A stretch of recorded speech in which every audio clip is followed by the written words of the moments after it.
자, 보자. 12번에 보면 12번에 내려가. 야, furthermore 이거는 뭐 할 때 쓰는 말이야? 게다가 그럼 게다가 이 말은 같은 이야기야, 다른 이야기야? 같은 이야기. 그래, 이건 첨가니까. 아 3분? 맞지? 첨가한다는 말은 한 번 했던 이야기를 같은 개념으로 다시 설명하는 것. 자, A 설명하면 A-1이 안 되나? however는 그러나 아이가. 그럼 당연히 이건 대조.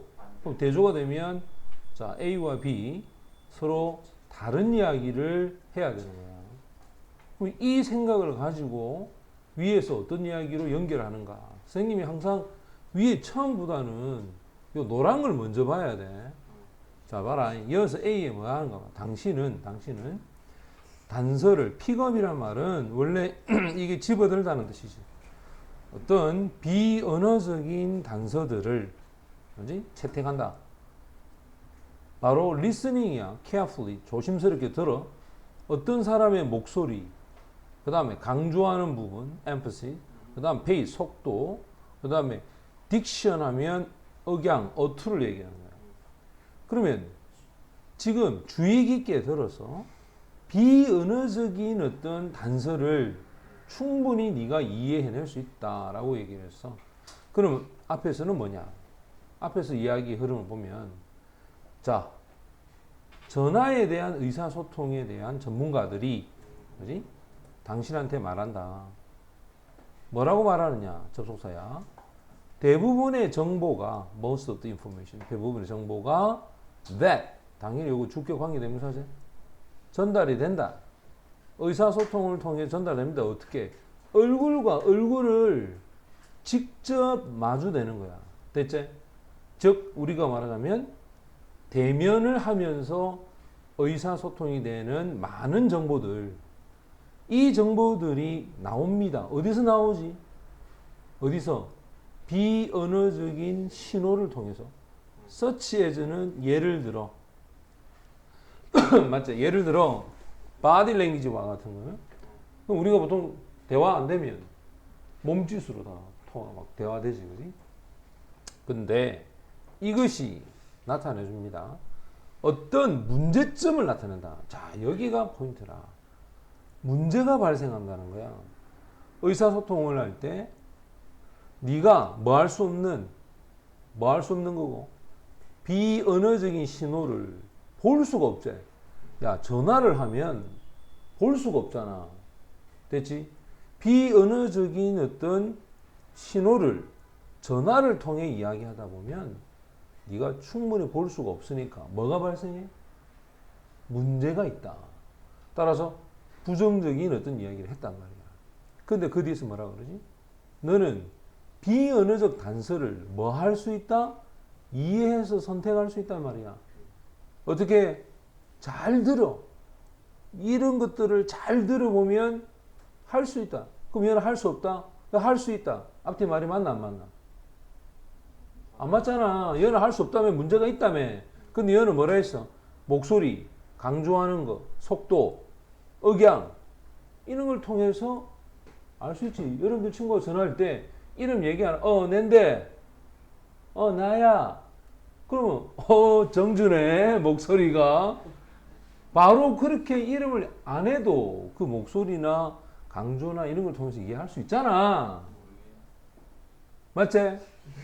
그래서 이거는 이거 뭐가 되노? however가 돼야 되는 게 맞고.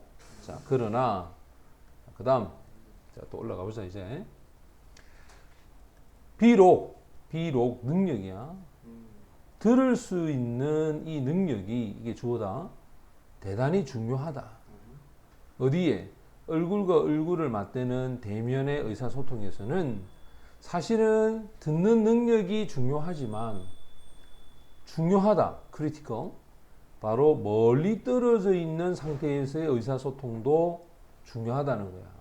얼굴과 얼굴을 맞댄 의사소통도 중요하지만 전화를 통한 의사소통도 대단히 중요하지. 요즘 오히려 이게 더 많잖아. 전화를 통한 게.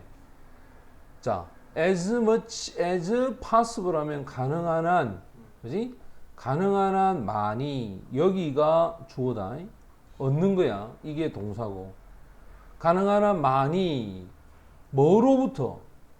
전화에 대한 대화로부터 can listen. 자, not only. 당연히 뒤에 뭐가 있겠노? but also.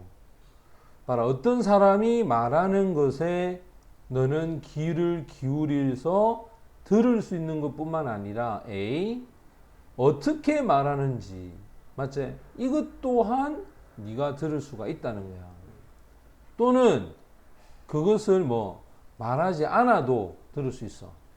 이거는 결국 그들의 목소리에 뭐가 톤이 들린단 말이야. 목소리 톤이 첫 번째 흥미가 있는지 없는지, 두 번째 바로 관심이 없다는 거겠지. 우리가 목소리만 들어도 야 오늘 놀러 갈래? 콜. 임마 간다는 말이야. 오늘 놀러 갈래? 하면 아 이건 관심이 없다. 맞지? 충분히 우리가 이해가 되잖아. 자, 그렇다면 그들의 대화의 속도. 자, 여기까지 주어가 된다. 그들의 대화의 속도도 편안한가? 주격 보호지. 또는 아주 불안한가? 됐지? 충분히 이해할 수 있다. 자, 그 다음 뒤에 보면 만약에 그들의 목소리가 잦아드는 거야. 어디에서 어떤 문장의 끝자락에서 소리가 줄어들어. 또는 키워드에서 부드러워져. 자, 줄어들거나 부드러워지면 그들은 당신에게 단서를 주게 되는 거야. 바로 무엇이 부족하다? 관심이나 헌신이 부족하다는 거야. 너의 대화의 주제에 관심이 있나 없나? 없잖아. 선생님 아까 얘기했지? 야 놀러 가자. 그래 이래 되면 간단 말이야 안 간단 말이야? 안 간다는 말이잖아. 대체 그렇다면 당연히 뭐겠노? 위에 자 그들의 말 속에서의 그 속도감, 그 속도감에서 편안한지 아니면 불안한지 이것을 나타내 주는 것은 문장 끝자락에서 뭐한다? 속력이 잦아지느냐 부드러워지느냐 여기에 따라서 관심이 부족하다는 걸 보여준다. 예를 들어서 앞에 있던 이 말에 대한 이야기를 하고 있는 거야. 그럼 답은 3번하고 4번 중에서 4번이 답이 되면 on the other hand 뜻이 뭐라? 반면에 이건 분명히 반대되는 얘기잖아. 예를 들어서 하면 이거는 같은 이야기야. 그럼 앞에서 했던 이야기 자 목소리에서의 관심과 무관심 또 대화의 속도에서의 편안함과 불안감 이 말에 대한 예로 문장 끝자락에 목소리가 잦아드느냐 또는 키워드가 부드러워지느냐 야 놀러 갈래? 놀러 가 이건 안 간다는 뜻이야. 놀러 갈래? 놀러 가자 콜 이건 간다는 뜻이고 바로 알 수 있다 이 말이에요. 무슨 말 이해되나? 정답은 몇 번이 된다? 3번이 답이다.